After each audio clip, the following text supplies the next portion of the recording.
ഓം കൃഷ്ണായ വാസുദേവായ ദേവകീനന്ദനായ ച നന്ദഗോപകുമാരായ ഗോവിന്ദായ നമോ നമഃ. എല്ലാ സുഹൃത്തുക്കൾക്കും എൻ്റെ വിനീതമായ നമസ്കാരം. ശ്രീമദ് ഭാഗവതം ദശമസ്കന്ധഃ അഥ ചതുർത്ഥോധ്യായഃ. അപ്പോൾ ഇതിൽ നാം പഠിക്കാൻ പോകുന്നത് ബ്രഹ്മാവ് ഭഗവാന്റെ മാഹാത്മ്യം മനസ്സിലാക്കാതെ പശുക്കുട്ടികളെയും ഗോപക്കുട്ടികളെയും മറയ്ക്കുന്നു. അപ്പോൾ ഭഗവാൻ പശുക്കുട്ടികളും ഗോപക്കുട്ടികളുമായി മാറുന്നു. ബ്രഹ്മാവ് വന്ന് നോക്കുമ്പോൾ താൻ മറച്ചു വെച്ച പശുക്കുട്ടികളും ഗോപക്കുട്ടികളും ഇവിടെ ഇരിക്കുന്നു. അപ്പോൾ ബ്രഹ്മാവ് ആകെ മായയിൽ മോഹിതനായിപ്പോയി. അങ്ങനെ ആകെ വിഷമിച്ചപ്പോൾ ബ്രഹ്മാവിന് ജ്ഞാനോദയമുണ്ടായി. ബ്രഹ്മാവിന് ഭഗവാന്റെ മുഖത്ത് നോക്കാൻ ശക്തിയില്ലാതായി. ബ്രഹ്മാവ് ഭഗവാനെ തന്നെ മനസ്സിൽ ഉറപ്പിച്ച് ഭഗവാനെ സ്തുതിക്കുന്നു. ആ സ്തുതിയാണ് നമുക്ക് 14-ാം അധ്യായത്തിൽ പഠിക്കേണ്ടത്. അപ്പോൾ ആ സ്തുതിയിൽ 15 ശ്ലോകങ്ങൾ ഇന്ന് നമുക്ക് പഠിക്കാം. ഓം നമോ ഭഗവതേ വാസുദേവായ. ശ്ലോകം 1.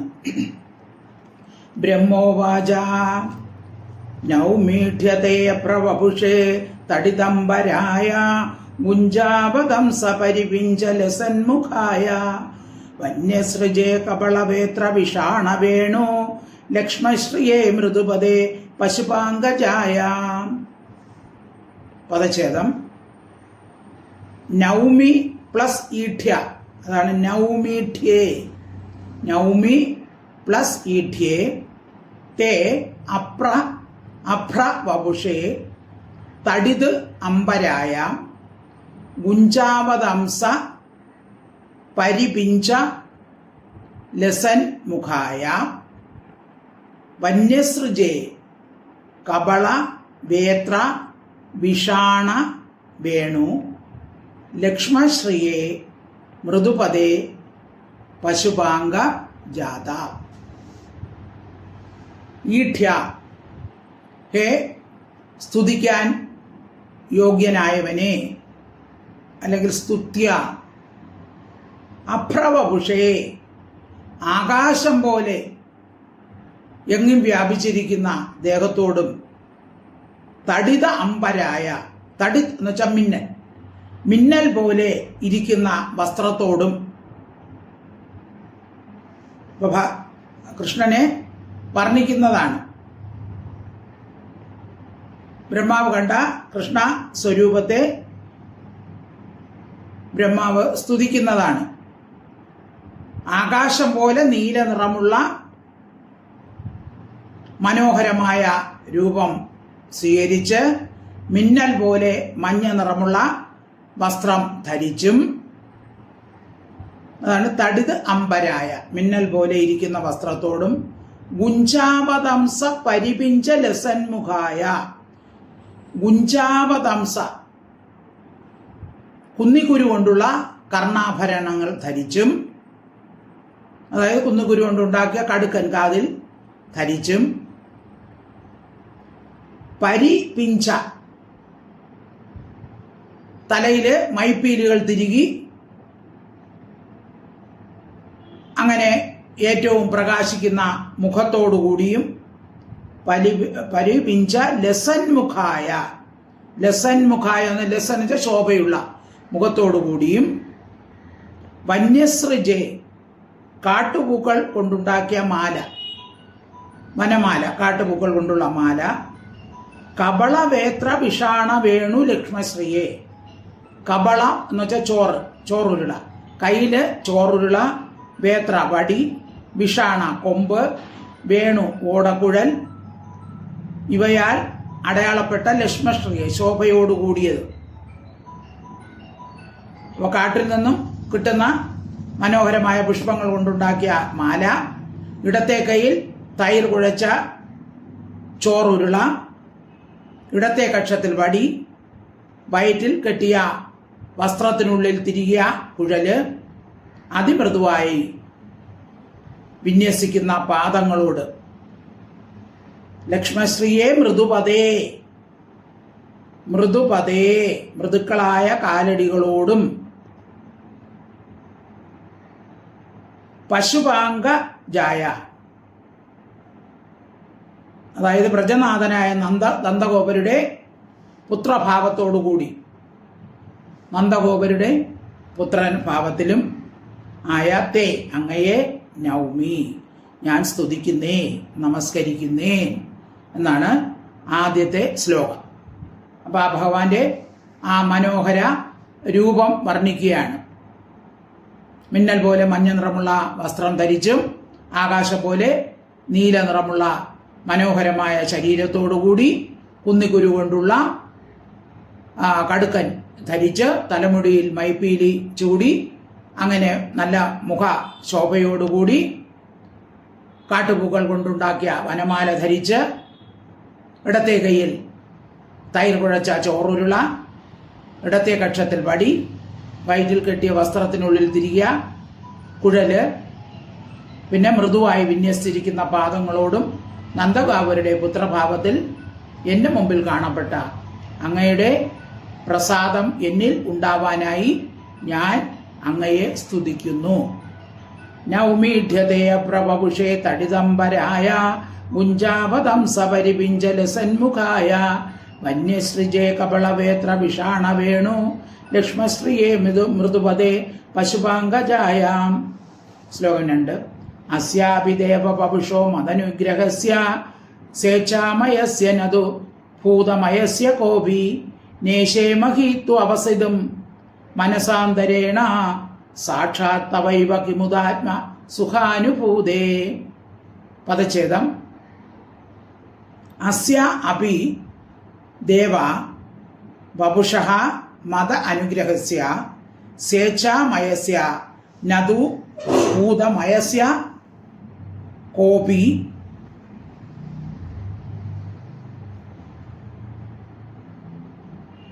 ന ഈശേ നേശേ ന ഈശേ മഹി തു അവസിതും മനസ അന്തരേണ സാക്ഷാത് തവൈവ കിമുദ ആത്മസുഖ അനുഭൂതേ. ദേവ അലയോ ദേവ ബഹുവിധ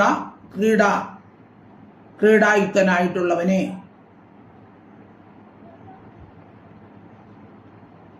ബഹുവിധ ലീലാവിശേഷങ്ങളെ കാണിക്കുന്നവനെ, സ്വേച്ഛാമയസ്യ ഭക്തന്മാരുടെ ഇച്ഛ അനുസരിച്ചുണ്ടായതും നതു ഭൂതമയസ്യ ഭൂത സ്വഭാവം ഇല്ലാത്തതും മറ്റു ഭൂതങ്ങളുടെ സ്വഭാവം ഒന്നുമില്ലാത്തതും മതനുഗ്രഹസ്യ എനിക്ക് അനുഗ്രഹത്തെ നൽകുന്നതുമായ അസ്യ വപുഷാഭി അങ്ങയുടെ ഈ ശരീരത്തിൻ്റെ കൂടി മഹിമാതു മഹിമയാവട്ടെ അവസിതും അറിയാനായിക്കൊണ്ട് അഭി കഹ അഭി ബ്രഹ്മാവായ ഞാനും കൂടി ആർക്ക് കഴിയും അങ്ങയുടെ മഹത്വം അറിയാൻ ആർക്ക് കഴിയും? കഹ അഭി ബ്രഹ്മാവായ ഞാനും കൂടി നയീശേ സമർത്ഥനായി ഭവിക്കുന്നില്ല. ബഹുവിധ ലീലകളാടുന്ന അങ്ങയുടെ മഹിമ അറിയാൻ ബ്രഹ്മാവായ എനിക്കും കൂടി സാധിക്കുന്നില്ല.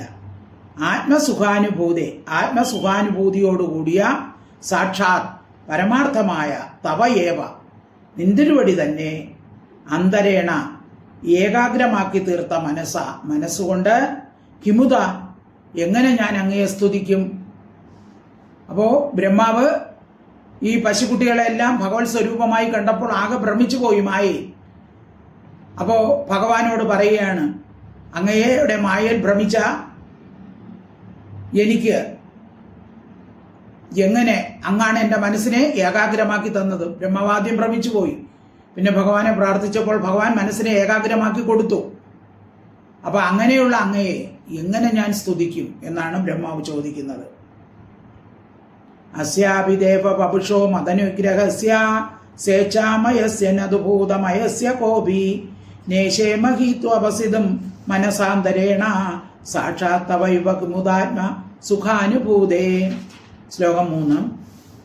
ജ്ഞാനേ പ്രയാസം ഉദപാസ്യ നമന്ത ഏവ ജീവന്തി സന്മുഖരിതാം ഭവദീയ വാർത്താം സ്ഥാനേ സ്ഥിതാ ശ്രുതിഗതാം തനുവാങ് മനോഭി യേ പ്രായേശോജിത ജിതോപ്യസി തൈ സ്ത്രീലോക്യാം.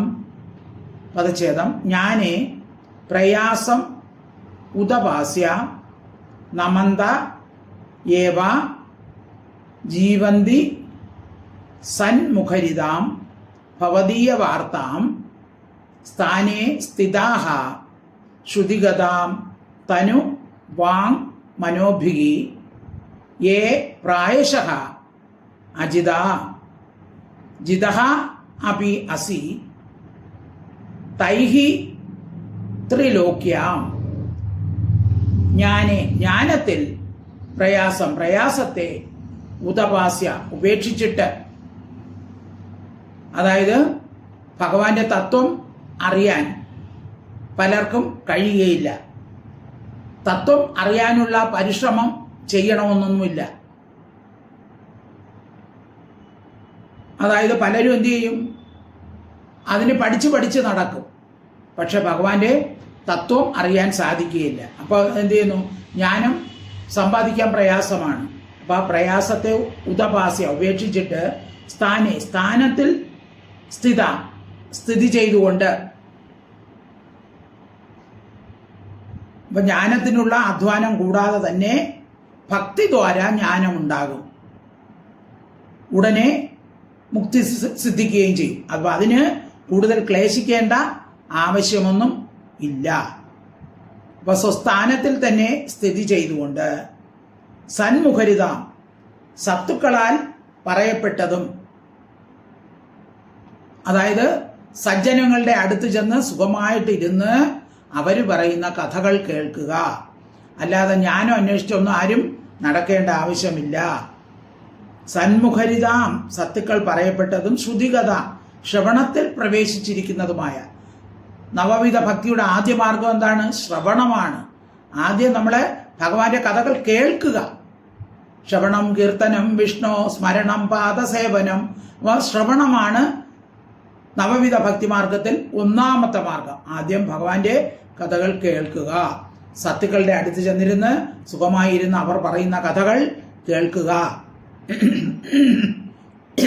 ശ്രുതികഥാം, ശ്രവണത്തിൽ പ്രവേശിച്ചതുമായ ഭവദീയ വാർത്ത, അങ്ങയുടെ ചരിത്രത്തെ തനു വാങ് മനോഭി, തനു ദേഹം, വാങ് വാക്ക്, മനോഭി മനസ്സ്, ഇവ കൊണ്ട് നമന്തയേവ നമസ്കരിക്കുന്നവരായിട്ട്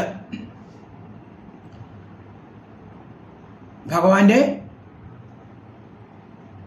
ആദ്യം ഭഗവാന്റെ കഥകൾ കേൾക്കുക, കഥാശ്രവണം, പിന്നെ പാരായണം, പിന്നെ ചിന്തനം, പിന്നെ നമസ്കാരം എന്നീ പ്രവൃത്തി കൊണ്ട് ആദ്യം ചിത്തത്തെ ആർദ്രമാക്കുക. ദേഹം, വാക്ക്, മനസ്സ് ഇവ കൊണ്ട് നമസ്കരിക്കുന്നവരായിട്ട്, അതായത് ചെയ്യുന്ന പ്രവൃത്തികളെല്ലാം ഭഗവതർപ്പണം ആയി ചെയ്യുക. കായേന വാച മനസേന്ദ്രിയൈവ ബുദ്ധ്യാത്മനാവ പ്രകൃതേ സ്വഭാവ കരോമിയത്ത് സകലം പരസ്മൈ നാരായണായേതി സമർപ്പയാമി. അതായത് ശരീരം കൊണ്ടോ വാക്കുകൊണ്ടോ മനസ്സുകൊണ്ടോ ചെയ്യുന്ന പ്രവൃത്തികളെല്ലാം ഭഗവതർപ്പണമായി ചെയ്യുക. യാതൊരുത്തൻ ജീവതി ജീവിക്കുന്നുവോ അജിത, അല്ലയോ അജിത, ആരാലും ജയിക്കപ്പെടാത്തവനെ, ത്വം നിന്തിരുവടി പ്രായശ മിക്കവാറും ലോകാക്യം ത്രിലോകിയിൽ, അതായത് ഭക്തന്മാരിൽ, തൈഹി അവരാൽ, അഭിജിത ജയിക്കപ്പെട്ടവനായി അസി ഭവിക്കുന്നു. അപ്പോൾ അങ്ങനെ ത്രിലോകത്തിൽ ആർക്കും ജയിക്കാൻ സാധിക്കാൻ കഴിയില്ലെങ്കിലും കഥാശ്രവണം ചെയ്യുന്ന ഭക്തന്മാരെ അങ്ങ് ജയിക്കുന്നു, ഭക്തന്മാർ അങ്ങയെ ജയിക്കുന്നു. കാരണം എന്താണ്? കഥാശ്രവണം, പാരായണം, ചിന്തനം, നമസ്കാരം എന്നീ പ്രവൃത്തി കൊണ്ട് ചിത്തം ആർദ്രമാകുമ്പോൾ ഭഗവാൻ അവർക്ക് താനേ തന്നെ ഭഗവാന്റെ സ്വരൂപം കാണിച്ചു കൊടുക്കുന്നു. അപ്പൊ അവർ ഭഗവാനെ അങ്ങനെ ജയിക്കുന്നു. അതിനാൽ അങ്ങ് അവർക്ക് സ്വാധീനമാകുന്നു. ആരാലും ജയിക്കാൻ കഴിയാത്തവനാണ് ഭഗവാനെങ്കിലും ഭക്തി കൂടുമ്പോൾ ഭഗവാൻ എന്ത് ചെയ്യും? ഭക്തന്മാർക്ക് സ്വാധീനമായി തീരും. അപ്പൊ അതുകൊണ്ട് ഭക്തിയിലെ ആദ്യത്തെ മാർഗം ശ്രവണമാണ്. സജ്ജനങ്ങളുടെ അടുത്ത് ചെന്ന് ഭഗവാന്റെ കഥ കേൾക്കുക, എന്നിട്ട് അവര് പറയുന്നതെല്ലാം കേൾക്കുക, എന്നിട്ട് അതിനെ മനനം ചെയ്യുക, ചിന്തനം ചെയ്യുക. പിന്നെ ചെയ്യുന്ന കാര്യങ്ങളെല്ലാം ഭഗവത് അർപ്പണമായി ചെയ്യുക. അപ്പോൾ ഭഗവാൻ തന്നെ നമുക്ക് അധീനായി തീരും. ഭഗവാൻ പറയുമല്ലോ, ഞാൻ ഭൃത്യന്റെ ഭൃത്യനാണ്, എൻ്റെ ദാസന്റെ ദാസനാണ് എന്ന് ഭഗവാൻ പറയും. ഭഗവത്ഗീതയിൽ ഭഗവാൻ പറയും, ജ്ഞാനേ പ്രയാസമുദപാസ്യ നമന്തയേവ ജീവന്തി സന്മുഖരിതാം ഭവതീയ വാർത്താം സ്ഥാനേ സ്ഥിതാശ്രുത ഗതാം ധനുവാങ് മനോഭിർ ഏ പ്രായശോജിതജിതോപ്യസി തൈസ്ത്രിലോക്യാം. ശ്ലോകം 4. ശ്രേയശ്രുതിം ഭക്തിമുദസ്യത്തെ വിഭോ ക്ലിശ്യന്തി യേ കേവലബോധലബ്ധയേ തേഷാമസൗ ക്ലേശല ഏവ ശിഷ്യതേ നാന്യത്യത സ്ഥൂലതുഷാവഘാദിനാം. ശ്രേയഃ ശ്രുതിം ഭക്തി മുദസ്യ തേ വിഭോ ക്ലിശ്യന്തി യേ കേവല ബോധലബ്ധയേ തേഷാം അസൗ ക്ലേശല ഏവ ശിഷ്യതേ നാന്യത് യഥാ സ്ഥൂല തുഷാവഘാദിനാം.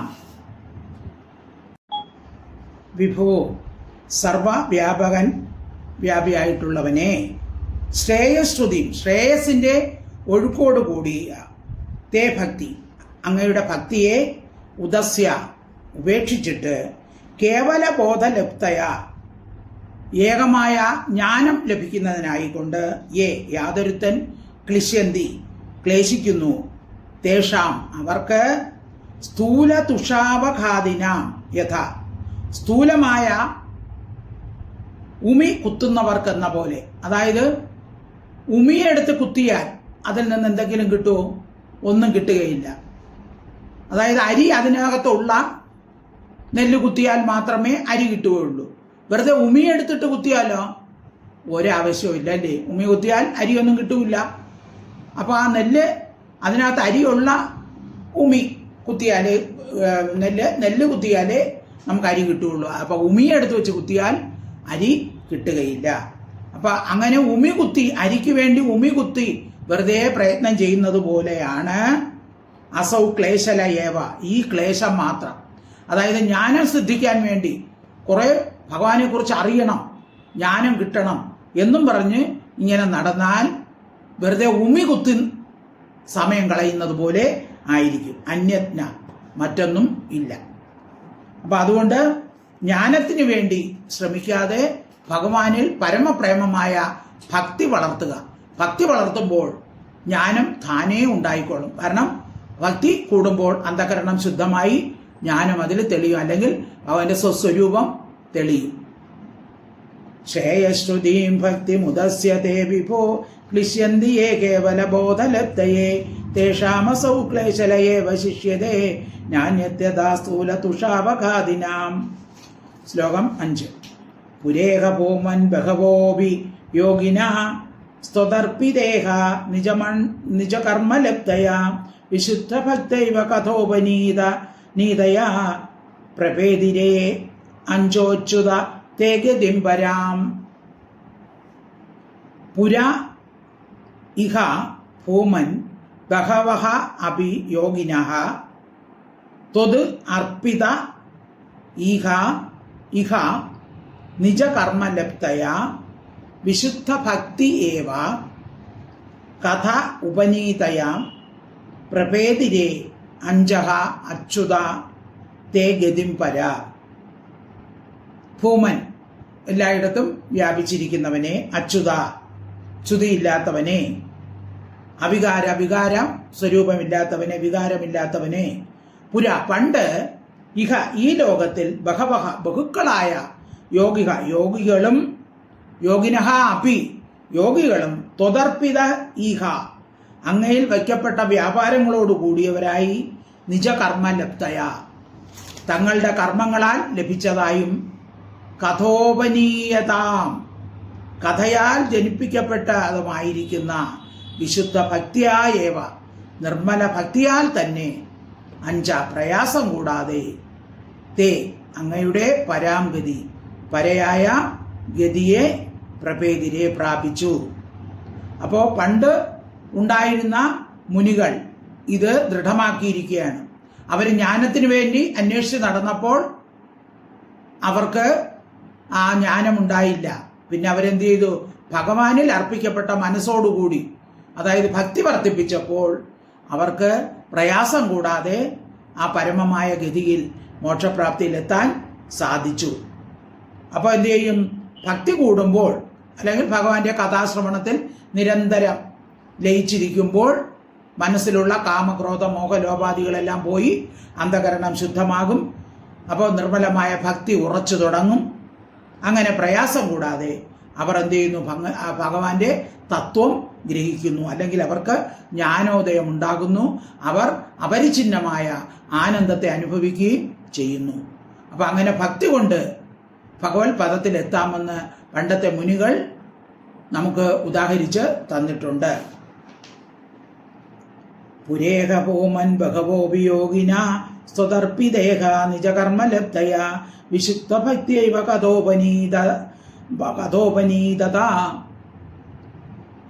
കഥോപനീതയാ പ്രഭേദിരേഞ്ചോച്യുതേ ഗതിം പരാം. ശ്ലോകമാണ്. തഥാപി ഭൂമൻ മഹിമാ ഗുണസ്യതേ വിബോധുമർഹത്യ അമലാന്തരാത്മഭി അവിക്രിയാത് സ്വാനുഭവാത് അരൂപതോ ഹ്യനന്യബോധ്യ ആത്മതയാ ന ചാന്യഥാ. തഥാ അപി ഭൂമൻ മഹിമാ അഗുണസ്യ തേ വിബോധും അർഹതി അമല അന്തരാത്മഭിഹി അവിക്രിയാത് സ്വ അനുഭവാത് അരൂപതഃ ഹി അനന്യ ബോധ്യ ആത്മതയാ ച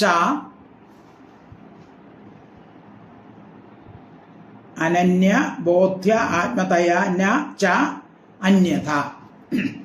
തഥാപി എങ്കിലും ഭൂമൻ, ഹേ സർവവ്യാപിയായുള്ളവനെ, അഗുണസ്യ ഗുണങ്ങളെ അതിക്രമിച്ചിരിക്കുന്ന തേ അങ്ങയുടെ മഹിമ മാഹാത്മ്യം അമലാന്തരാത്മഭി നിർമ്മലമായ അന്ധകരണത്തിന്റെ വൃത്തികളുണ്ട് അവിക്രിയാ വിഗതമായ വിക്രിയത്തോട് കൂടിയതാവൂ എന്ന് ഹേതുവായിട്ടും അരൂപത രൂപമില്ലാത്ത അത് ഹേതുവായിട്ടും സ്വാനുഭവാത് തൻ്റെ അനുഭവം ഹേതുവായിട്ടും അനന്യബോധ്യാത്മതയാച്ച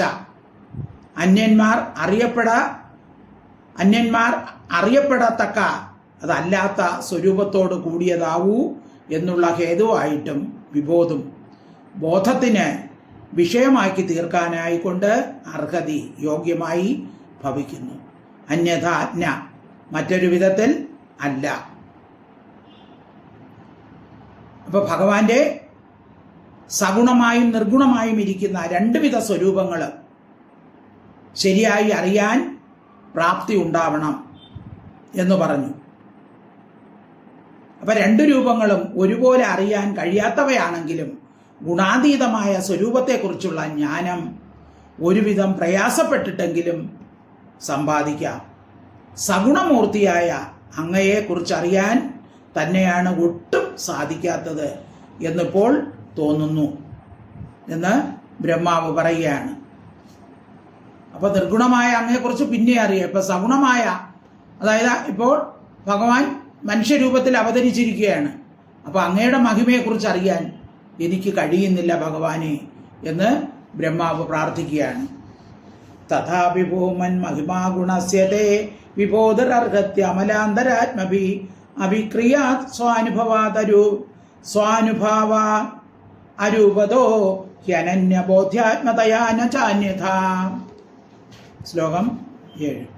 ഗുണാത്മസ്തേഭി ഗുണാൻ വിമാതും ഹിതാവതീർണസ്യ ഈശിരേസ്യ കാലേന യൈർവാ വിമിത സുകൽപൈ ഭൂപാംസവാഖ്യേ മിഹിക ദ്വിഭാസഃ.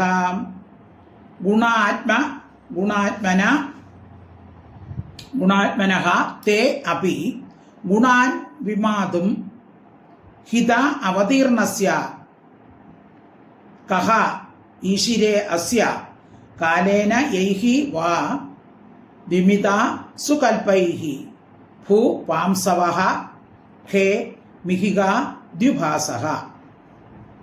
അസ്യ ഈ ലോകത്തിന്റെ ഹിത അവതീർണസ്യ ഹിതത്തിനായിക്കൊണ്ട് അവതരിച്ചും ഗുണാത്മന ഗുണാധിഷ്ഠമായിരിക്കുന്ന തേ അങ്ങയുടെ ഗുണാനപി ഗുണങ്ങളെ ആവട്ടെ വിമാതും പരിച്ഛേദിക്കാനായിക്കൊണ്ട് കെ ഏവ ഈശ്വരെ ശക്തമായി ഭവിക്കും. അപ്പൊ ലോകത്തിന്റെ ഗുണത്തിന് വേണ്ടിയാണ് അങ്ങ് ബഹുഗുണങ്ങളെ സ്വീകരിച്ച പല അവതാരങ്ങൾ എടുത്തിരിക്കുന്നത്.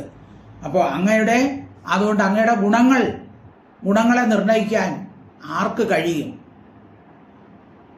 സുകൽപ്പൈ അതിനിപുണമായിരിക്കുന്ന ചിലരാൽ കാലേന കാലം കൊണ്ട് ഭൂപാംസവ ഭൂമിയിലെ പൊടികളും ഖേ ആകാശത്തിലുള്ള മിഹിക മഞ്ഞുതുള്ളികളും ദ്വിഭാസ ആകാശത്തിലുള്ള നക്ഷത്രാദി പ്രഭാപടലങ്ങളും വിമിത വിശേഷേണ അറിയാൻ സാധിച്ചേക്കാം. അപ്പൊ ഭൂമിയിലുള്ള മണൽത്തരികളെ ചിലപ്പോൾ ശാസ്ത്രം പുരോഗമിക്കുമ്പോൾ എണ്ണാൻ സാധിച്ചേക്കാം. അതുപോലെ ആകാശത്തുള്ള നക്ഷത്രങ്ങളെ എണ്ണാൻ സാധിച്ചേക്കാം, മഞ്ഞുതുള്ളികളെ എണ്ണാൻ സാധിച്ചേക്കാം. എന്നാൽ ഭഗവാന്റെ മഹിമകളെ തിട്ടപ്പെടുത്താൻ ആർക്ക് സാധിക്കുമെന്നാണ്. അപ്പോൾ ഭൂമിയിലുള്ള മണത്തരികളെ എണ്ണാൻ സാധിക്കുകയില്ല, നമുക്കറിയാം അല്ലേ? പക്ഷേ അതിനെ ചിലപ്പോൾ ശാസ്ത്രം പുരോഗമിക്കുമ്പോൾ സാധിച്ചേക്കാം. എന്നാൽ അതുപോലെയല്ല ഭഗവാന്റെ മഹിമകളാണെങ്കിൽ ഒരിക്കലും നമുക്ക് എണ്ണിത്തിട്ടപ്പെടുത്താൻ സാധിക്കുകയില്ല.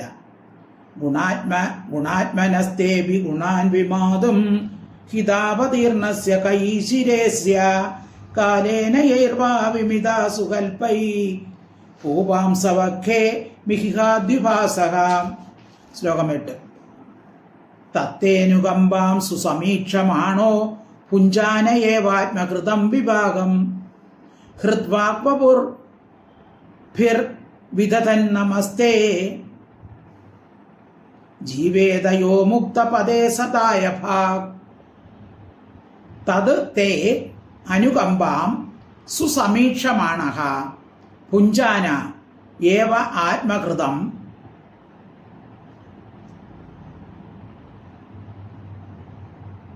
വിഭാഗം ഹൃദ് വാക് വപു ഹു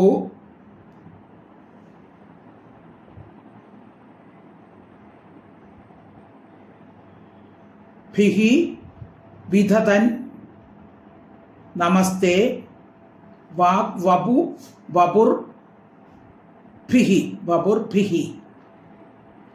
ഹൃദ് വാക് വപുർഭിഹി ചേർത്ത് വായിക്കണം. വപുർഭിഹി വപുഹു എന്നല്ല, വപുർഭിഹി വിധതൻ നമസ്തേ നമസ്തേ എന്നുള്ളതിന് നമുക്ക് തേ നമഃ. നമ്മൾ നമസ്തേ എന്ന് പറയുമ്പോൾ അങ്ങേക്ക് നമസ്കാരം എന്നാണ്. തേ നമഃ, അതാണ് നമസ്തേ. ജീവേത യഹ മുക്തിപദേ സദായഭ. തത് തേ അതു ഹേതുവായിട്ട് അങ്ങയുടെ അനുകമ്പാം ദയയെ സുസമീക്ഷമാണഃ ആദരവോടെ പ്രതീക്ഷിക്കുന്നവനായിട്ട് ആത്മകൃതം ഞാൻ ചെയ്യപ്പെട്ട വിഭാഗം കർമ്മഫലത്തെ പുഞ്ചാന ഏവ അനുഭവിച്ചുകൊണ്ട് തന്നെ ഹൃദ് വാക് വപുർഭിഹി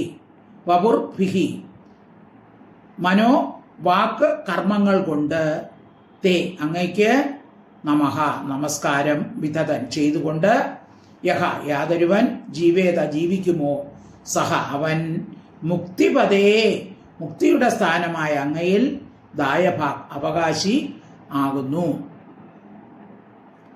അപ്പോൾ ജീവിതത്തിൽ നമുക്ക് അനുഭവിക്കാൻ ഇടവരുന്ന ആ സുഖദുഃഖങ്ങളെല്ലാം അവരവർ ചെയ്ത പാപകർമ്മങ്ങളുടെ ഫലമാണ്. അതാ നമുക്ക് അനുഭവിക്കാതെ കഴിയുകയില്ല. അതിനാൽ സന്തോഷ സന്താപങ്ങൾ നമുക്ക് വിധികൃതം വരുന്നതെല്ലാം അനുഭവിച്ചേ തീരുകയുള്ളൂ. നിസ്സാരമായ സംസാര സുഖങ്ങൾ സമ്പാദിക്കാൻ പരിശ്രമിക്കാതെ വാക്കുകൊണ്ടും മനസ്സുകൊണ്ടും ശരീരം കൊണ്ടും ഭഗവാനെ നമ്മൾ ആരാധിക്കണം. അപ്പൊ ആരാധനയുടെ ഫലമായിട്ട് ഭഗവത് കാരുണ്യം മാത്രമല്ലാതെ മറ്റു യാതൊരു ഭോഗങ്ങളും കാക്ഷിക്കരുത്. അപ്പൊ ഭഗവാനെ നമ്മൾ നമസ്കരിക്കുക, പക്ഷെ നമ്മൾ ഒന്നും ആഗ്രഹിക്കരുത്. അങ്ങനെയുള്ളവനാണ് ഭക്തൻ എന്ന് പറയുന്നത്. ഭഗവാനോട് ഒന്നും ചോദിക്കേണ്ട കാര്യമില്ല. കാരണം എന്താണ്? ഭഗവാൻ സർവജ്ഞനാണ്. നമുക്ക് കിട്ടേണ്ടത് കിട്ടും. നമ്മുടെ കർമ്മഫലം, നമ്മൾ എന്താണോ ചെയ്യുന്നത് അതിനനുസരിച്ചുള്ള ഫലം നമുക്ക് കിട്ടും. അപ്പൊ അതിന് നമ്മൾ അവകാശിയാണ്. മുക്തിപ്രദനായ ഭഗവാൻ അവന് മുക്തി തീർച്ചയായും നൽകും. അപ്പം നമ്മൾ ചെയ്യുന്ന കർമ്മങ്ങളെല്ലാം ഈശ്വരാർപ്പിതമായി ചെയ്യുക. അപ്പോൾ അതിൻ്റെ ഫലം നമുക്ക് കിട്ടും. തത്തേനുകമ്പാം സുസമീക്ഷമാണോ പുഞ്ചാനയേവാത്മകൃതം വിഭാഗം ഹൃദ്വാക്വപുർഭീർ വിധതൻ നമസ്തേ ജീവേദയോ മുക്തിപദേ സദായ ഭാഗ്. ശ്ലോകം 9. പശ്യേശമേ അനാര്യമനന്ത ആദ്യേ പരാത്മനി ത്വയ്യപി മായിനി മായാം വിദത്തേക്ഷിതും ആത്മവൈഭവം ഹ്യഹം ഹ്യ നൈച്ഛം ഇവാർച്ചിർ അഗ്നൗ. പശ്യ ഈശ മേ അനാര്യം അനന്ത ആദ്യേ ആത്മനി ത്വയി അപി മായിനി മായാം വിദത്യ ഈക്ഷിതും ആത്മവൈഭവം. അതാണ് വിദത്യേക്ഷിതും ആത്മവൈഭവം. വിദത്യ ഈക്ഷിതും ആത്മവൈഭവം ഹി അഹം കിയ ന ഐച്ഛം. അതാണ് കിയ നൈച്ഛം. കിയ ന ഐച്ഛം ഇവ അർച്ചിഹി അഗ്നൗ. പശ്യ ഈശ സ്വാമിൻ മേ എൻ്റെ അനാര്യം ദുസ്വഭാവത്തെ പശ്യ നോക്കിയാലും. എന്താണ് ദുസ്വഭാവം? ഞാൻ ഈശ്വരനാണെന്ന് വിചാരിച്ച് അങ്ങയെ പരീക്ഷിക്കാൻ നോക്കി. എല്ലാത്തിൻ്റെയും ഈശ്വരനായ അങ്ങയെ, എല്ലാവരുടെയും ഈശ്വരനായ അങ്ങയെ ഞാൻ പരീക്ഷിക്കാൻ നോക്കി. എൻ്റെ ദുസ്വഭാവത്തെ പശ്യ നോക്കിയാലും. മായിനി മായികളുടെ നേരെയും മായ പ്രയോഗിക്കാൻ സമർത്ഥനായിരിക്കുന്ന. അപ്പൊ അങ്ങ് മായാവികളുടെയും മുകളിലാണ് അല്ലേ? അപ്പൊ മായികളുടെ നേരെ മായ പ്രയോഗിക്കാൻ കഴിവുള്ളവനാണ് അങ്ങ്. അനന്ത നാശരഹിതനും പരമാത്മനി എല്ലാത്തിൻ്റെ നിയന്താവാകും. അതായത് എന്നെപ്പോലും നിയന്ത്രിക്കുന്ന അങ്ങ്, ആദ്യ സകല കാരണമായിരിക്കുന്ന, എല്ലാത്തിൻ്റെ മൂല കാരണമായിരിക്കുന്ന ത്വയ്യപി അങ്ങയിലും മായയെ വിദത്യ മായയെ വിസ്തരിച്ചു. അപ്പം മായാനാഥനായിരിക്കുന്ന അങ്ങയിൽ ഞാൻ മായ പ്രയോഗിച്ചു. ആത്മവൈഭവം എൻ്റെ പ്രഭാവത്തെ ഈക്ഷിതും നോക്കുവാനായിക്കൊണ്ട് ഐച്ഛം ഞാൻ ഇച്ഛിച്ചു. അപ്പോൾ എൻ്റെ ആ ഈശിത്വം അതിനെ കാണിക്കാൻ, എൻ്റെ മേന്മ കാണിക്കാൻ ഞാൻ ഐച്ഛം ഞാൻ ആഗ്രഹിച്ചു. എങ്ങനെയാണ്? ഉദാഹരണം പറഞ്ഞിരിക്കുന്നത് അഗ്നിയിൽ ഇവ അർച്ചസ്.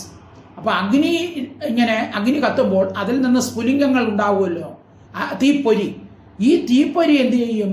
തീയെ തന്നെ അണയ്ക്കാൻ നോക്കിയാൽ ശരിയാവുമോ? അപ്പൊ അഗ്നിയിൽ നിന്നും പുറപ്പെട്ട തീപ്പൊരിക്ക് എന്തെങ്കിലും ചെയ്യാൻ പറ്റുമോ തീയെ?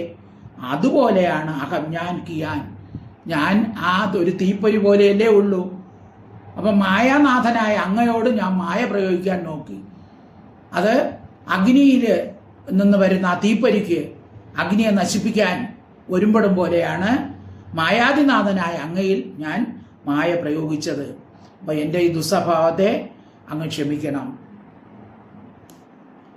പശ്യേശ മേ അനാര്യം അനന്ത ആദ്യേ പരാത്മനി ത്വയ്യപി മായിനി മായാം വിദത്തേക്ഷിതുമാത്മവൈഭവം ഹ്യഹം കിയാനൈച്ഛം ഇവാർച്ചിർ അഗ്നൗ. ശ്ലോകം 10. അധക്ഷമസ്വാച്യുതത് മേ രജോ ഭുവോ ഹ്യജാനതസ്ത്വത് പൃഥഗീശ മാനിനഃ അജാവലേപാന്ധതമോന്ധചക്ഷുഷാ യേഷേനുകമ്പോ മയി നാഥ വാനിതി. അതഃ ക്ഷമസ്വ അച്യുത മേ രജഃ ഭുവഃ ഹി അജാനതഃ ത്വത് പൃഥക് ഈശമാനിനഃ അജാവലേപ അന്ധതമഃ അന്ധചക്ഷുഷ ഏഷഃ അനുകമ്പോ മയി നാഥവാൻ ഇതി.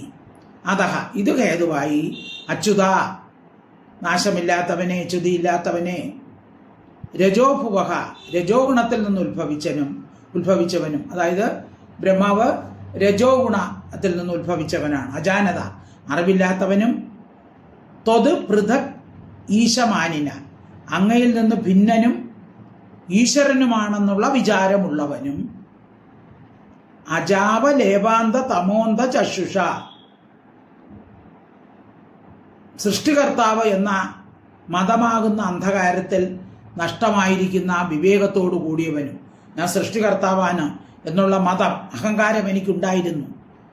അപ്പം അങ്ങനെ എനിക്ക് വിവേകമില്ലാതെ ആയിപ്പോയി. മേ എൻ്റെ ഇതിനെ ക്ഷമസ്വ ക്ഷമിച്ചാലും, മൈ ഞാനിരിക്കും വിഷയത്തിൽ, യേശക ഇവൻ നാഥവാൻ നാഥൻ ഉള്ളവൻ, ഇത് എന്ന് അനുകമ്പ വിചാരിക്കാൻ യോഗ്യനാകുന്നു. അപ്പം അങ്ങയിൽ നിന്ന് ഭിന്നനാണ് ഞാൻ, സ്വയം ഈശ്വരനാണെന്ന് അഭിമാനമുള്ളവനാണ്. ലോകത്തിൻ്റെ സൃഷ്ടികർത്താവെന്ന അഹങ്കാര നിമിത്തം എനിക്ക് വിചാരശക്തി തീരെ നശിച്ചവനാണ്. അതിനാൽ ഞാൻ ഏറ്റവും നികൃഷ്ടനാണ്. അങ്ങല്ലാതെ വേറൊരു രക്ഷയും ഇല്ലാത്തവനാണ്. അങ്ങ് വിചാരിക്കുക, അങ്ങ് ഉപേക്ഷിച്ചാൽ ഞാൻ അനാഥനാണ് എന്ന് വിചാരിച്ച് എന്നെക്കുറിച്ച് ദയ തോന്നേണമേ, എൻ്റെ അപരാധം ക്ഷമിക്കണമേ എന്ന് പറയുകയാണ്. അധക്ഷമസ്വാച്യുതമേരജോ ഭുവോ ഹ്യജാനദാതോ പൃഥഗീശമാനിനഃ അജാവലേപാന്ത തമോന്ത ചക്ഷുഷ യേശോനുകമ്പോ മയി നാഥവാനിധി. ശ്ലോകം 11. കോഹം തമോ മഹദഹം ഖ ചരാഗ്നിവാർഭൂ സംവേഷ്ടിതാണ്ഡകട സപ്തവിധസ്ഥികായ കേദൃഗ്വിധാ വിഗണിതാണ്ഡ പരാണുചര്യ വാദാധ്വരോമ വിവരസ്യ ച തേ മഹത്വം തേ മഹിത്വം ക്വ അഹം തമഹ മഹദ് അഹം ഖ ചര അഗ്നി വാർ ഭൂ സംവേഷ്ടിത അണ്ഡ ഘട സപ്ത വിതസ്തി കായക. ഇതൊരു സമസ്ത പദമാണ്. ഞാൻ ഇടയ്ക്കിടയ്ക്ക് ഞാൻ സ്പ്ലിറ്റ് ചെയ്ത് പറഞ്ഞിരിക്കുകയാണ്. കേ ദൃക് വിധ വിഗണിത അണ്ഡ പരാണു ചര്യ വാദാധ്വ രോമ വിവരസ്യ ച തേ മഹിത്വം.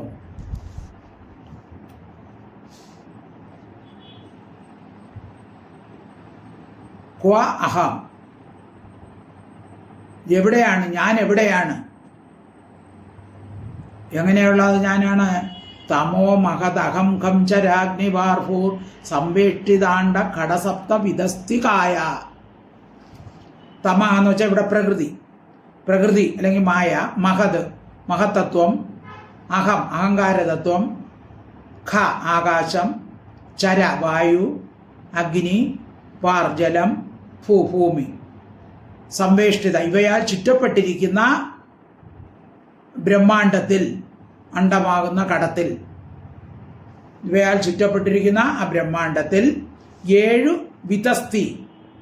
വിതസ്തി എന്ന് പറഞ്ഞാൽ 12 അങ്കുലമാണ്, 12 വിരൽ നീളമാണ് വിതസ്തി എന്ന് പറയുന്നത്. ഇവിടെ സപ്ത വിതസ്തി എന്നാണ് പറഞ്ഞിരിക്കുന്നത്. സപ്ത വിതസ്തി കായ, സപ്ത 7, വിതസ്തി എന്ന് വെച്ചാൽ 12 വിരൽ നീളം. അപ്പം 7 × 12 എത്ര? 84 വിരൽ നീളമുള്ള ദേഹത്തോടു കൂടിയ. അപ്പോൾ ഒരാളുടെ ശരീരം 84 വിരൽ നീളമാണ്. അപ്പോൾ 84 വിരൽ നീളമുള്ള ശരീരത്തോടു കൂടിയ അഹം ഞാൻ എവിടെയാണ്? അങ്ങവിടെ, ഞാൻ എവിടെ? ഈദൃഗ്വിധ വിഗണിതാണ്ഡ പരാണുചര്യ വാദാത്വരോമ വിവരസ്യ. ഈ വിധമുള്ള അനേകം ബ്രഹ്മാണ്ഡങ്ങളോടുകൂടിയ. അപ്പോൾ ഒരു ബ്രഹ്മാണ്ഡത്തിലാണ് ഞാൻ, ഇതുപോലുള്ള അനേകം ബ്രഹ്മാണ്ടങ്ങളാകുന്ന പരമാണുകൾക്ക് സഞ്ചരിക്കാനുള്ള വാതാത്വ ജനൽ വാതിലുകൾ പോലെ ഇരിക്കുന്ന രോമവിവരസ്യ രോമദ്വാരങ്ങളോടുകൂടിയ തേ അങ്ങയുടെ മഹത്വം എവിടെയാണ്? എവിടെയാണ്? ഭഗവാന്റെ ഓരോ രോമക്കുഴികളിലും വിവിധ തരത്തിലുള്ള അസംഖ്യമായ ബ്രഹ്മാണ്ടങ്ങൾ അടങ്ങിയിട്ടുണ്ട്. ഭഗവാന്റെ രോമത്തിൽ തന്നെ വിവിധ ബ്രഹ്മാണ്ടം അടങ്ങിയിട്ടുണ്ട്. അതിൽ ഒരു ബ്രഹ്മാണ്ടത്തിലാണ് ഞാനാണെങ്കിലോ 84 വിരൽ നീളമുള്ള ഒരു ശരീരം കൊണ്ടാണ് നടക്കുന്നത്. അപ്പൊ അങ്ങയുടെ മഹത്വം, അങ്ങയാണെങ്കിൽ എല്ലാ ബ്രഹ്മാണ്ടങ്ങളും അങ്ങയുടെ രോമകൂപത്തിലാണ്. അപ്പൊ അത് രോമകൂപത്തില് അതിലെങ്ങനെ ജനൽ വാതിൽ കൂടി പരമാണുക്കൾ പറക്കുന്നത് പോലെ ഭഗവാന്റെ രോമകൂപത്തിൽ നിന്ന് ബ്രഹ്മാണ്ടങ്ങൾ ഉണ്ടാകുന്നു, അതിൽ തന്നെ ലയിക്കുകയും ചെയ്യുന്നു. അപ്പൊ ഓരോ ബ്രഹ്മാണ്ടവും നശിക്കുന്നതാണ്, അതിനുള്ളിരിക്കുന്ന ഞാനും നശിക്കുന്നതാണ്, അങ്ങയിൽ തന്നെ ഞാനും ലയിക്കുന്നതാണ്. അപ്പൊ അങ്ങവിടെ ഞാൻ എവിടെ എന്ന് ചോദിക്കുകയാണ്. കോഹം തമോ മഹദഹം ക്വാഹം തമോ മഹദഹം ഖ ചരാഗ്നിവാർഭൂ സംവേഷ്ടിതാണ്ഡഘട സപ്തവിധസ്തികായ കേദ്രിഗ്വിധ വിഗണിതാണ്ഡ പരാണുചര്യ വാദാത്വരോമ വിവരസ്യ ച തേ മഹിത്വം. ശ്ലോകം 12.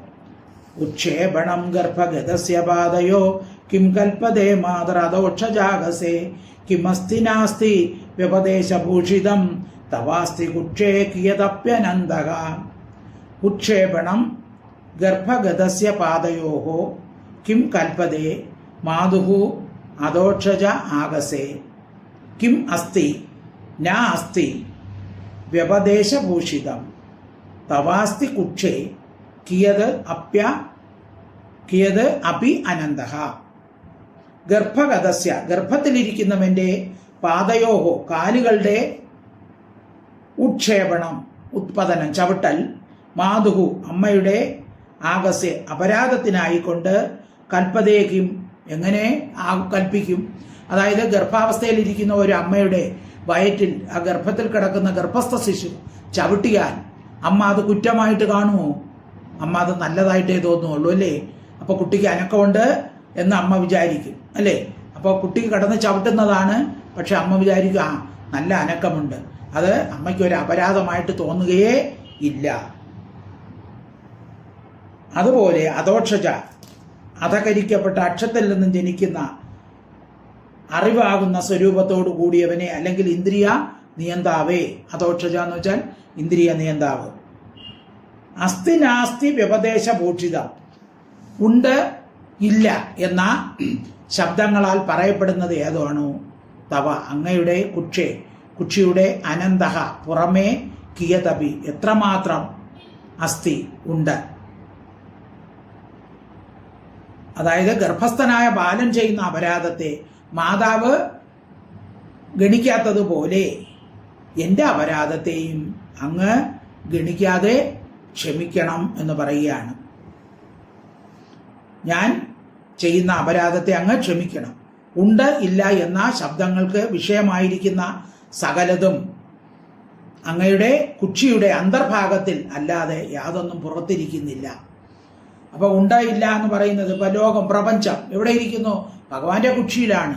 ഭഗവാന്റെ കുക്ഷിയിൽ നിന്നാണ് ഈ പ്രപഞ്ചം വന്നത് അല്ലേ? പ്രപഞ്ചം ലയിക്കുന്നതും ഭഗവാന്റെ കുക്ഷിയിൽ തന്നെ. അപ്പൊ പ്രപഞ്ചം ഉണ്ട് പ്രപഞ്ചം ഇല്ല എന്നെല്ലാം പറയുന്നതെല്ലാം ഇവിടെ നിന്ന് വരുന്നു, ഭഗവാന്റെ കുക്ഷിയിൽ നിന്ന് വരുന്നത് തന്നെയാണ്.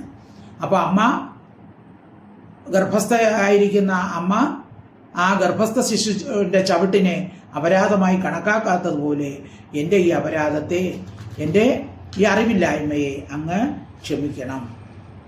ഉക്ഷേപണം ഗർഭഗതസ്യ പാദയോ കിം കൽപ്പതേ മാതൃദോക്ഷജാഗസേ കിം അസ്തി നാസ്തി വ്യപദേശഭൂഷിതം തവാസ്തി കുക്ഷേ കിയതപ്യനന്ദഃ. ശ്ലോകം 13. ജഗത്രയാന്തോദതി സംപ്ലവോദേ നാരായണസ്യോദരനാഭിനാളാത് വിനിർഗതോ അജാ സ്തുതീതി വാങ്ന വൈമൃഷ കിന്തീശ്വര ത്വന്ന വിനിർഗതോസ്മി ജഗത് ത്രയാന്ത ഉദതി സംപ്ലവ ഉദേ നാരായണസ്യ ഉദരനാഭിനാളാത് വിനിർഗതഃ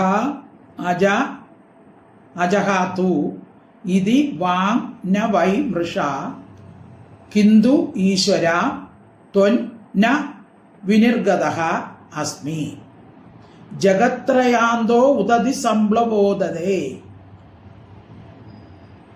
3 ലോകങ്ങളുടെയും ജഗത്രയ 3 ലോകങ്ങളുടെയും അന്ത നാശത്തിൽ ഉദതി സമുദ്രങ്ങളുടെ സമ്മേളനം നിമിത്തമുണ്ടാകുന്ന ഉദതി സംപ്ലവ ഉദേ. അപ്പൊ 3 ലോകങ്ങൾ നശിക്കുമ്പോൾ പിന്നെ എല്ലായിടത്തും പ്രളയം, വെള്ളം മാത്രം, എല്ലായിടവും സമുദ്രമാണ്. അപ്പൊ അങ്ങനെ 3 ലോകങ്ങൾ നശിക്കുമ്പോൾ ഉണ്ടാകുന്ന ആ സമുദ്രങ്ങളുടെ സമ്മേളനം ഉണ്ടാകുന്ന ആ ജലത്തിൽ നാരായണന്റെ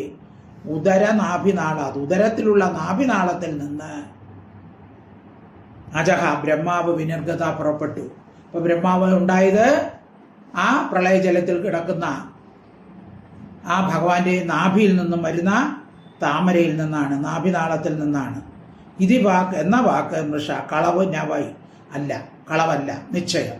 കിന്തു എന്നാൽ ഈശ്വര സ്വാമി നിന്തിരുവടിയിൽ നിന്നും വിനിർഗത പുറപ്പെട്ടവൻ ന അസ്മിക്കും അല്ലയോ ഞാൻ, ത്വം അങ്ങ് വധ അരുളി ചെയ്താലും. അപ്പൊ അങ്ങയിൽ നിന്നല്ലേ ഞാൻ പുറപ്പെട്ടത്, അങ്ങയുടെ നാഭിയിൽ നിന്നുണ്ടായ ആ പത്മത്തിൽ നിന്ന്, താമരയിൽ നിന്നല്ലേ ഞാൻ ഉണ്ടായത്. അപ്പൊ അങ്ങയിൽ നിന്ന് ജനിച്ചവനാണല്ലോ ഞാൻ. അപ്പൊ അങ്ങയുടെ മകനല്ലേ.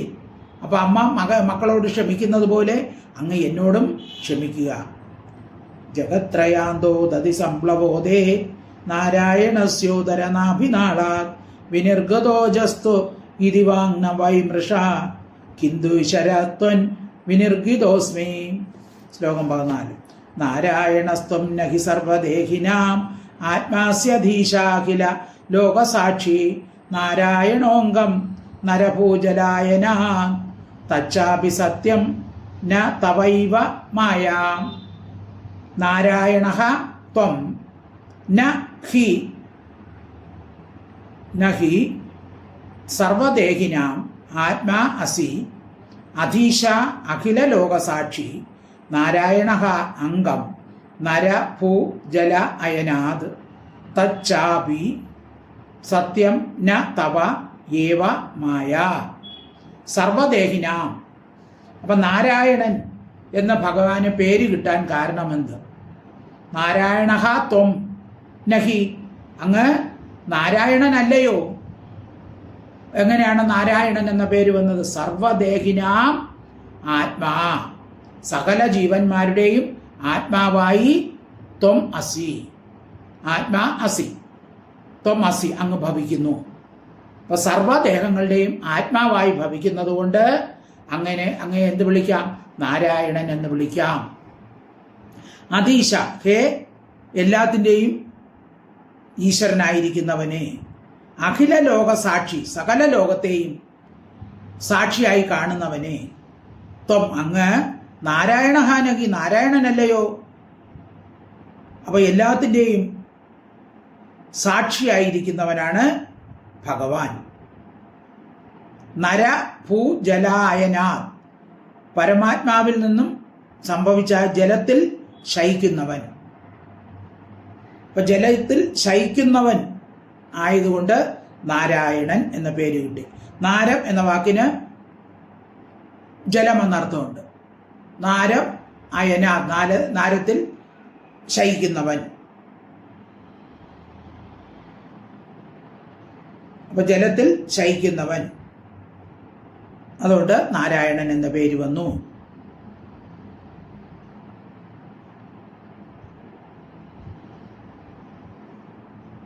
അപ്പോൾ പിന്നെ അതുപോലെ നാരായണൻ എന്ന വാക്കിന്, നാരം എന്ന വാക്കിന് ജീവസമൂഹമെന്നും അർത്ഥമുണ്ട്. അപ്പൊ ജീവന്മാർക്ക് ആശ്രയമായിരിക്കുന്നവൻ. നാരം അയനം, അയനം എന്ന് വെച്ചാൽ ആശ്രയം, ജീവന്മാർക്ക് ആശ്രയമായിരിക്കുന്നവൻ.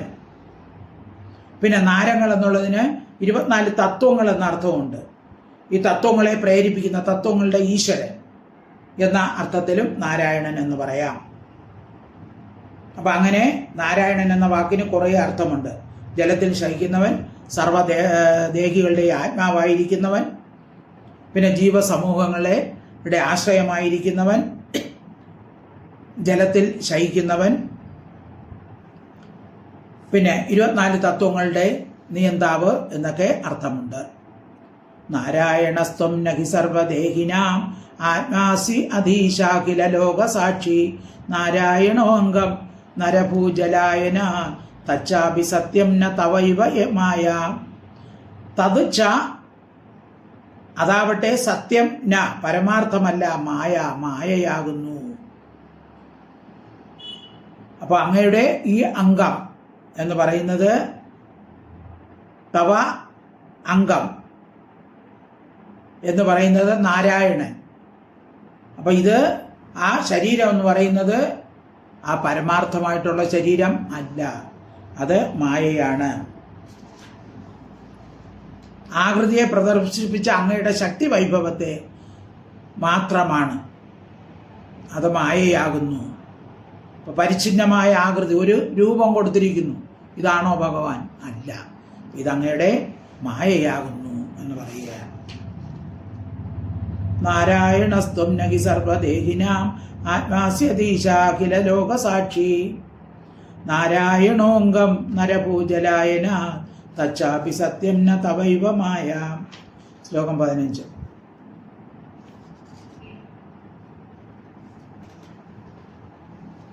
തച്ചേജ്ജലസ്ത്വം തവ സജ്ജഗദ്വപു കിമ്മേന ദൃഷ്ടം ഭഗവംസ്തദൈവ കിം വാസു ദൃഷ്ടം ഹൃദിമേ തദൈവ കിം നോ സപദിയേവ പുനർവ്യദർശി. തത് ചേത് ജലസ്ത്വം തവ സത് ജഗത് വപു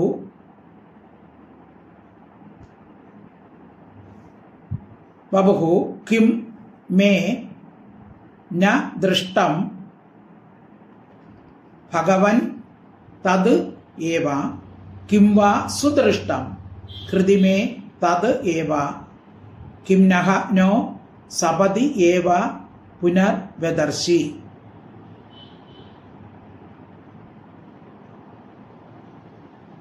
തവ അങ്ങയുടെ സജ്ജഗദ്വപു ആ ദേഹം,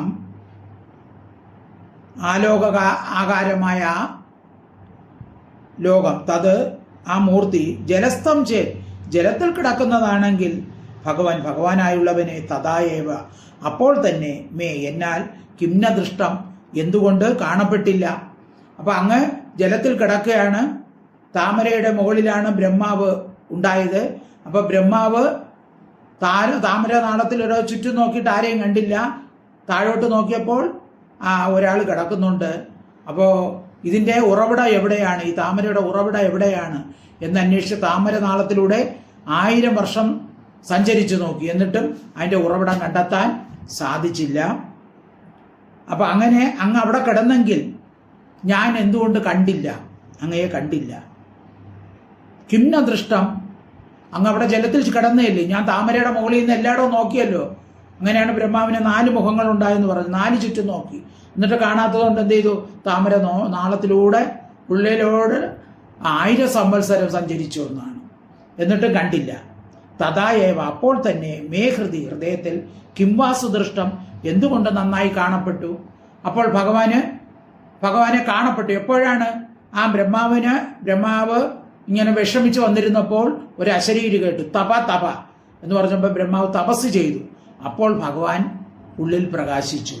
അപ്പൊ കിംവാസു ദൃഷ്ടം എന്തുകൊണ്ട് പിന്നെ നന്നായി കണ്ടു. സപതിയേവ ഉടൻ തന്നെ പുനഃ പിന്നെ കിം നോ വ്യദർശി പിന്നെ എന്തുകൊണ്ട് കാണപ്പെട്ടില്ല. അപ്പൊ ബ്രഹ്മാവ് പിന്നെ ആദ്യം ഭഗവാന്റെ രൂപം കാണപ്പെടാൻ സാധിച്ചില്ല. തപസ് ചെയ്തപ്പോൾ മനസ്സിൽ കാണപ്പെട്ടു, പക്ഷെ വീണ്ടും കാണപ്പെട്ടില്ല. അപ്പൊ അത് എന്തുകൊണ്ടാണ് അല്ലയോ ഭഗവാനെ അങ്ങനെ കാണപ്പെടാത്തത് എന്ന് ബ്രഹ്മാവ് ചോദിക്കുകയാണ്. തച്ചേ ജലസ്ത്വം തവ ജഗത് സജ്ജഗദ്വപു കിമ്മേന ദൃഷ്ടം ഭഗവൻസ്തദൈവ കിം വാസു ദൃഷ്ടം ഹൃദിമേ തദൈവ കിം നോ സപദിയേവ പുനർവ്യദർശി. അപ്പോൾ ഇന്ന് 15 സ്തുതികൾ, 15 ശ്ലോകത്തിൽ ബ്രഹ്മാവ് സ്തുതിക്കുന്നതാണ് നമ്മൾ ഇന്ന് പഠിച്ചത്. ഇനി ബാക്കി ബ്രഹ്മാവിന്റെ സ്തുതി അടുത്ത ക്ലാസ്സിൽ പഠിക്കാം. സർവത്ര ഗോവിന്ദ നാമ സങ്കീർത്തനം. ഗോവിന്ദ ഹരി ഗോവിന്ദ. ഹരി ഓം തത്സത്. ഹരി ഓം തത്സത്. ഹരി ഓം തത്സത്.